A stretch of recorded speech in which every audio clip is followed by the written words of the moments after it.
ପିଲାମାନେ ଆଜି ଆମେ ପଢ଼ିବା ପାଠ 8 ସୁନ୍ଦର ଆମ ଘର।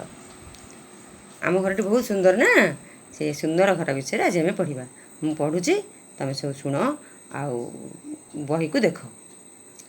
ଆମେ ଯେଉଁ ଘରେ ରହୁ ସିଏ ଭାରି ସୁନ୍ଦର, ଧୂଳି ଅଳନ୍ଧୁ ନଥାଏ ବଡ଼ ସଫା ସୁତର। ଜାତି ଜାତି ମନ୍ଦାରରେ ହସେ ଆମ ବଗିଚା, ନିରିମଳ ପରିବେଶ ଚାରିଆଡ଼ ଫରଚା। ଘରଟି ଆମର ଅଛି ନଈବନ୍ଧ କଡ଼ରେ, ଅପରାଜିତାର ଲତା ମାଡ଼ିଥାଏ ବାଡ଼ରେ।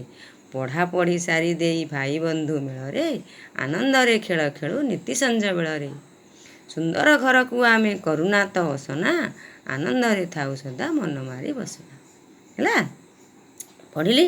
ତୁମେ କ'ଣ କରିବ, ଆକୁ ଭଲ ଭାବରେ ପଢ଼ିବ।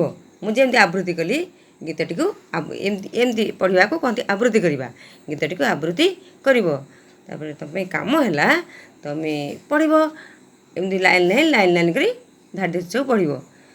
ନନ୍ଦ ଅନ୍ଦ ଆଉ ନନ୍ଦ ଅନ୍ଦ ଏ ଦୁଇଟା ତୁମ ପାଇଁ ଏଥିରେ ନୂଆ ପାଠ। ଯେଉଁ ଶବ୍ଦ ତଳେ ନନ୍ଦ ଅନ୍ଦ ଅଛି ବାଛିବ, ତା ଦେହରେ ଗୋଲ ବୁଲେଇ ଦେବ।